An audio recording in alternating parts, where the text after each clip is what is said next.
Dr. Vegapunk's dying message just dropped the most insane One Piece bombshell that we've had in over a year, because in chapter 1113, Vegapunk teases us with the line that this world will be sinking into the ocean. And these simple 7 words might just have revealed that the ancient kingdom is in fact underwater, that islands such as Enies Lobby and Water 7 might have once been connected, and that only JoyBoy himself can save the world from another cataclysmic worldwide flood. Now, there are really 2 ways that we can look at Vegapunk's final words here from the end of this chapter. First, you can take them literally, in that the islands of the world will literally sink into the ocean, meaning that the water will not rise, but that the island, the landmass, will kind of drop down. And I actually do want to talk more about this idea at the end of this video, because I do think that the islands falling is much less likely than the world's ocean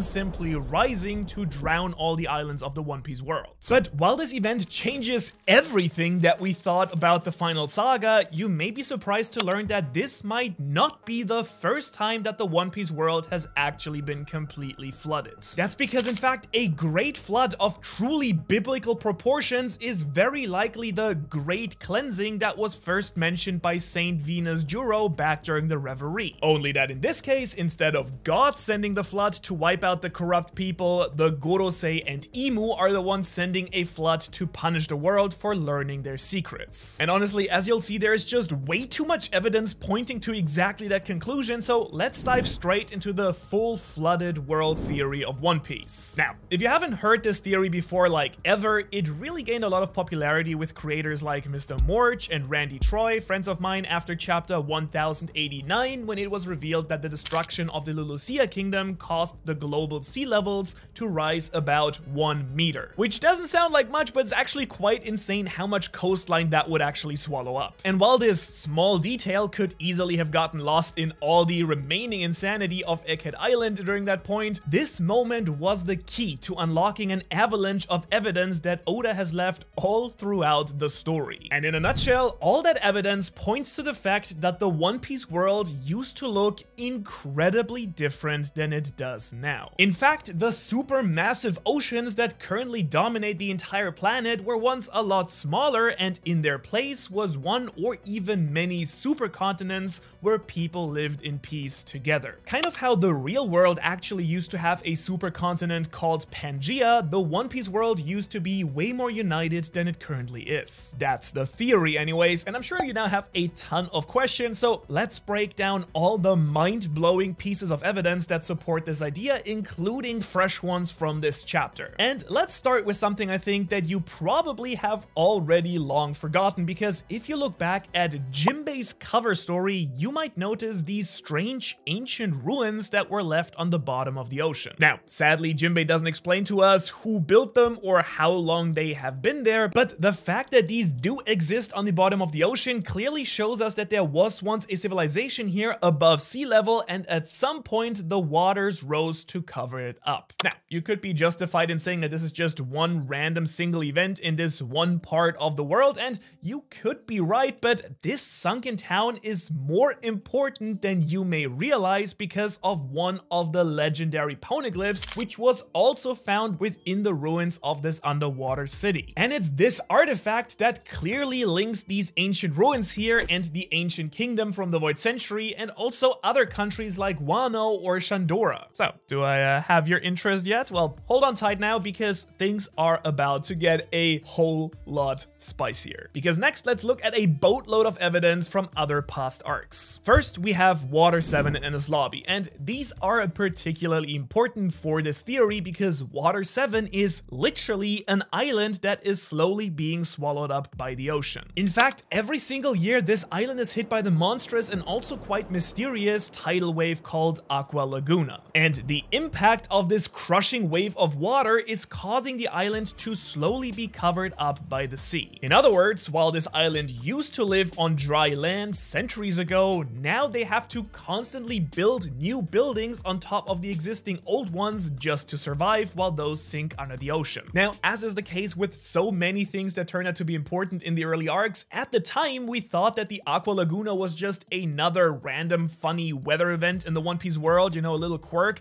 but but with all that we do know now, we actually might have some idea of the cause of this massive wave. That's because not very far away on the government island of Enies Lobby, we have the single weirdest island in the entire pre-time skip era. And there are actually not one but two weird things about Enies Lobby, one of which we will get to also a little bit later in this video. But first is obviously the massive gaping hole in the ocean beneath the island that somehow doesn't fill up with water. And even back in the days, this was already really strange and no one really had any idea what might have caused it. But now that we've seen the aftermath of the destruction of Lulusia, we can very reasonably assume that whatever happened to Lulusia also occurred here at Enies Lobby with whatever was there before the island. Now, why the hole is here and why it really doesn't seem to fill up at all still remains a mystery. It could be some sort of drain that just constantly drains water and then spits it out somewhere else. In fact, it could be exactly what explains the Aqua Laguna itself, or if it isn't a drain, there could be some other sort of mysterious technology or power that repels the water and keeps the hole open. And actually, to add more to the connection here, when we see the giant hole where Lulusia was, we actually get a panel of the mayor of Water 7 iceberg right next to it. Is that a coincidence, or is it much more likely Oda trying to tell us something here? And to tie in this arc even more, we actually did learn that Iceberg is trying to build Water 7 into a floating ship to save it from its constant sinking problem. So yeah, do I think that Water 7 was hinting at what happened during the Void Century? Absolutely, especially because this arc was also the first that truly highlighted the importance of the Void Century with Robin's flashback as well. But as much as Water 7 hinted at a future where the world is overtaken by the ocean, the biggest question that you probably have at this point is, how did the world flood in the first place? Was it some massive mythical rainfall that just dumped massive amounts of water on the world? Was it related to devil fruits? Well, to really answer this question, you might actually be shocked to learn that Wano is almost a perfect miniature representation of the flooded world and how the world could actually have been flooded in the first place. That's because, as we learned at the end of the arc, the Wano that we see for most of the story is actually only the very tip of a much larger country Wano that rests beneath the water. But what's really important to realize here is that Wano actually only flooded after the walls were raised around it to protect it from the outside world. As a result, this allowed rainwater to gradually cover the old city, and then the Wano that we see today was actually created on top of it on the surface. And this idea is actually very likely exactly how the world flooded in the first place as well, because if you know anything about water volume, then you do know that if you add something massive into a container of water, then the entire water level will rise as well, corresponding to its volume. And it just so happens that we actually do have a stupidly large object that just seems so out of place in the One Piece world. I'm of course talking about the massive red line, because hear me out. People for a very long time have thought that the red line was some sort of artificial creation that was made to separate the world into different regions. Nami even points out that different parts of the red line have their own seasons, kind of like the islands of the world do as well. And funnily enough, this also resembles the odd construction of Wano, which has many different seasonal landmasses stuck together, kind of like a patchwork as well. And so what if the red line itself was somehow also created with some sort of ancient technology or a really broken devil fruit power, and then the enormous mass of the giant rock wall actually caused the oceans to rise to the levels that we see today? And of course, such a crazy event where an entire continent is risen up all throughout the globe, it would just devastate the entire planet,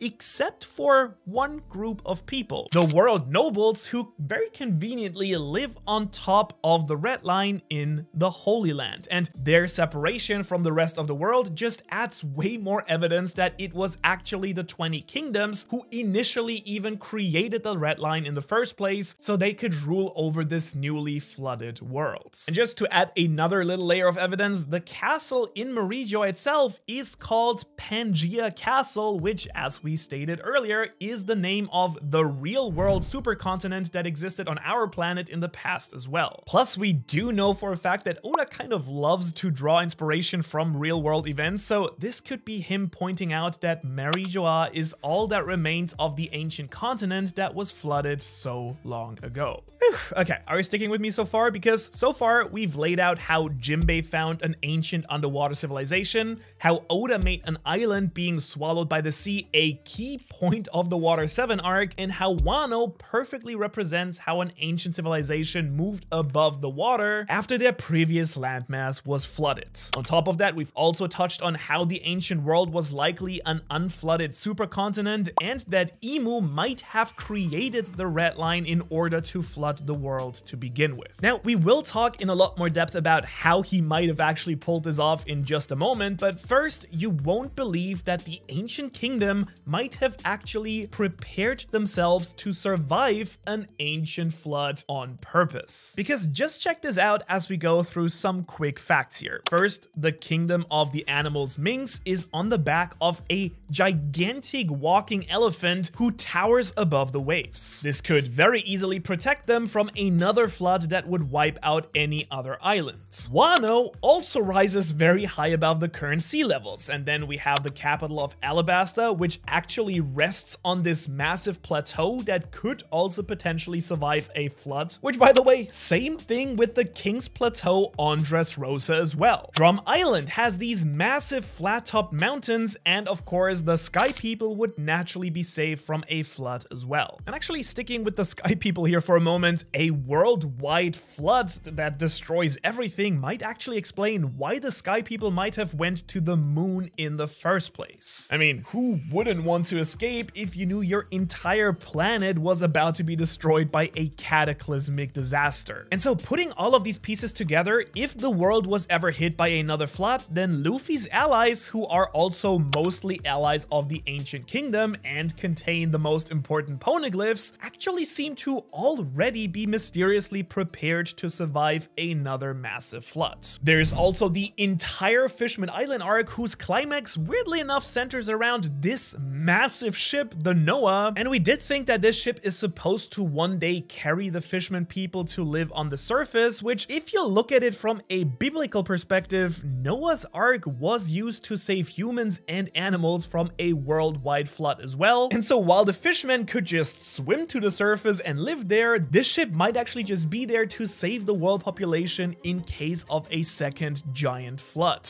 We might just have been really wrong about what it was actually meant for. So really weird connections wherever you look. The Skypiea arc also contains many references to the destruction of the land at the hand of the gods. Of course, the lightning user Enel wanted to destroy the earth floating in Skypiea before he ascended into the heavens. And while the Straw Hats managed to stop that plan, this could have been yet another piece of foreshadowing that the current gods of the world will once again try to erase the world itself by destroying what little land still remains. And as you know just how the Straw Hats are having their weekly adventure, we've been having our own little monthly adventures right here, thanks to Tokyo Treat. Big shout out to them for sending over this month's box and sponsoring today's video. In case you don't know, Tokyo Treats is a monthly pop Japanese snack box where you will get up to 20 of exclusive limited edition and seasonal flavored Japanese snacks, including Japanese instant ramen and drinks that are only available in Japan for a very limited time. This month the theme is Ninja Snack Venture, and it's kind of like they knew I needed some ninja skills to dodge all these plot twists in one piece. We've got some true killer snacks here, like these Kit Kat chocolate orange or spicy ramen noodles that are just epic. Oh, and this katana candy sword, totally something that Zoro would snack on if he could as well. Everything is listed in the booklet as well, which is pretty cool because it tells you all about the snacks, including cultural infos and any allergen information you need to know about as well. Honestly, despite literally living in Japan, cracking open one of these Tokyo Treat boxes every month is always a real highlight for me. I always use the snack as a little reward for finishing my work. And whether it's for yourself or a gift for someone else, it's always a hit. So if you want to experience Japan from the comfort of your own home, use my special link below and use the code Ohara to get your first box for $5 off. And so let's now get well equipped with snacks back into this chapter. But what is even more surprising here though is that the end of this arc involved all the people of Skypiea coming together and reuniting on the land, which could hint that the future of the story is going to involve restoring that land that was once lost to the people so many centuries ago. And to throw yet another crazy hint in there, let's look at the celestial dragons themselves. I mean, their clothing has always stood out as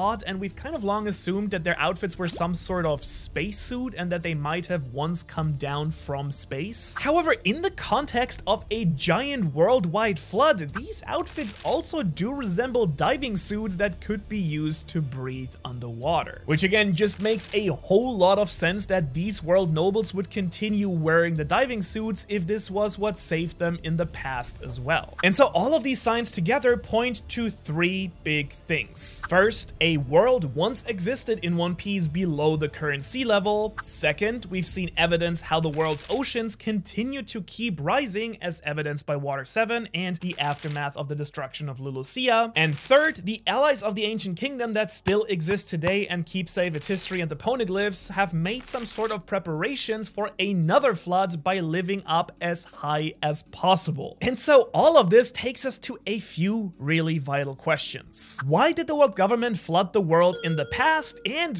why are they about to maybe do it again? Well, the obvious answer is power. We do know that the 20 kingdoms, which the Gorosei and Imu were also a part of, fought a war against the ancient kingdom and apparently won. But on the other hand, we also know that the ancient kingdom itself was a highly advanced technological civilization, so I've always kind of wondered how they were defeated in the first place. And well, a worldwide cataclysmic catastrophe like a global flood could perfectly wipe out any civilization. In fact, Oda might have gotten that idea from our own world, where some people speculate there might have been an advanced civilization before the last ice age 12,000 years ago. And while at the same time such an event would let the new world government rise above the rest of the world with the creation of the Red Line that would keep them safe, besides just that, if we assume that the ancient kingdom actually had access to devil fruit powers, then what better way to wipe out an army of devil fruit users than to just wash them all away in a deadly flood of ocean water that also prevents them from conveniently using any of their powers. However, there's actually one more reason why the 20 Kings created the Red Line that you might have actually never considered. Because we have actually known for a long time that there are three very special trees in the One Piece world. The ancient 5,000-year-old Tree of Knowledge, which was destroyed on Ohara, the Treasure Tree Adam, which was predicted to be in Elbaf, and finally, the Sunlight Tree Eve, whose glowing roots stretch all the way down to Fishman Island. And since Fishman Island is located directly below the Red Line and Marijoa, that means that it is kind of logical to assume that the Eve Tree is somewhere located inside the Red Line as well. And so what if the real purpose of the creation of the Red Line and the worldwide flood was actually to seal away the Sunlight Tree Eve? It does kind of fit with the theme of the story of darkness consuming the light.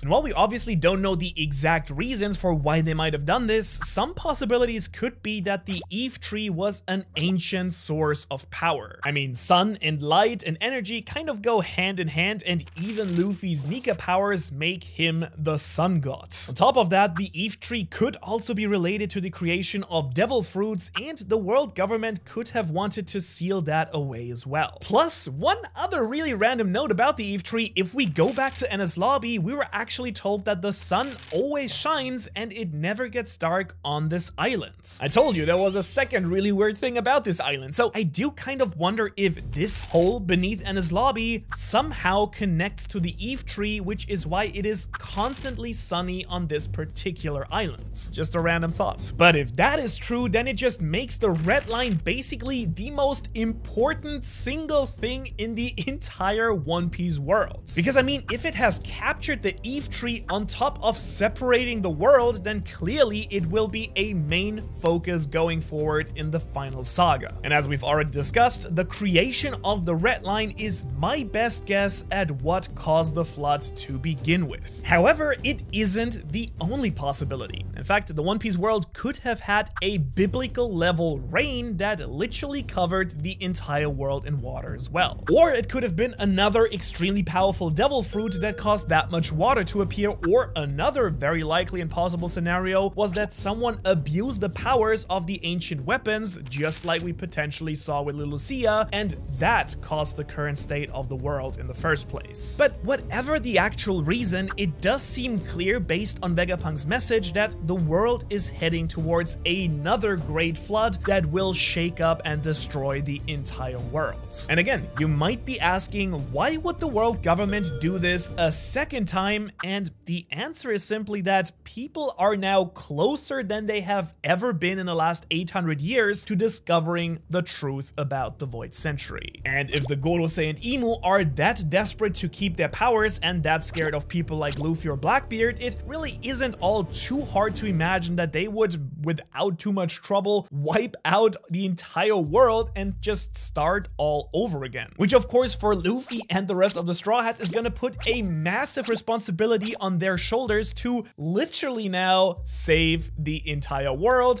something that I think we all saw coming. Like, it would have had to happen at some point, right? Now, just because the world government has possibly created a great flood before, that doesn't really mean it will be super easy to do that again. Because as we've seen, Emu and the Gorosei have a limited amount of power for that weapon that destroyed Lulusia. In other words, they can't just go out and use this ability as many times as they please. In fact, that's the whole point of saving the lab on Egghead Island, so that they can make more of the Mother Flame energy source to power that insanely broken weapon. Yet another way of possibly flooding the entire world again could be to create yet another redline sized landmass again, but that just doesn't sound all that likely in my opinion. Regardless though, it does seem like another flood is coming or is already here. And so the next question that we do have to ask is, how will Luffy and the crew possibly stop it? And honestly, I mean, the best way would be to simply defeat Emu, right? I mean, if it's their powers or something they use that created the red line, which caused the flood, then maybe just defeating Emu would cause the red line to disappear and return the oceans to their regular levels, right? Or maybe they could just straight up smash the red line into bits with the combined power of Gear 5 Luffy and all the ridiculously large-sized animals in the world, including sea kings, elephants like Zunisha, island whales as Laboon, or the giant snake back on Shandora. And I mean, destroying the red line has always been one of the most popular theories around One Piece, so tying it into saving the rest of the world would just about be the perfect scenario, combining both of these things. Or yet another way to actually lower the sea levels, this time a little bit more scientific, would be to actually freeze a ton of water. So perhaps Kuzan's chili fruit could be put into some heavy work to save the world that way. Again, in case you're curious, during the last ice age, roughly 12 to 13,000 years ago, the sea levels were actually up to 400 feet lower because all that water was actually ice at that point. However, yet another option might be that they just don't stop the flood in the first place, and instead everyone in the world is rescued on ships. I mean, this is kind of exactly what happened in the Bible and a ton of other folklores around the world that detail that great flood myth, where basically the surviving humans and animals floated on Noah's Ark for about 370 days. Which, by the way, again, a worldwide flood was actually a real event recorded in almost every culture's ancient history, and on top of that, many large islands in the world such as England and Japan were actually connected to the nearby continent as well. Also, Indonesia, or the Caribbean, which is a country that contains thousands of scattered islands, was actually all one connected landmass before the sea levels rose drastically in a very short amount of time. So yeah, some heavy real-world inspiration on this one here as well that Oda does love. And anyways, in the event of a global flood, perhaps the people of the world can all load onto ships like the Fisherman's Noah, it is literally called the Noah, or they could be saved by pods of island whales or even sea kings who could help them survive the flood as well. But regardless what way this will go, I kind of doubt that Oda will just go on full global genocide, so somehow the people of the world will be saved, I think. And my personal best bet is that it will involve the destruction of the Red Line, which will release the Sunlight Eve Tree and bring the literal dawn back to the world.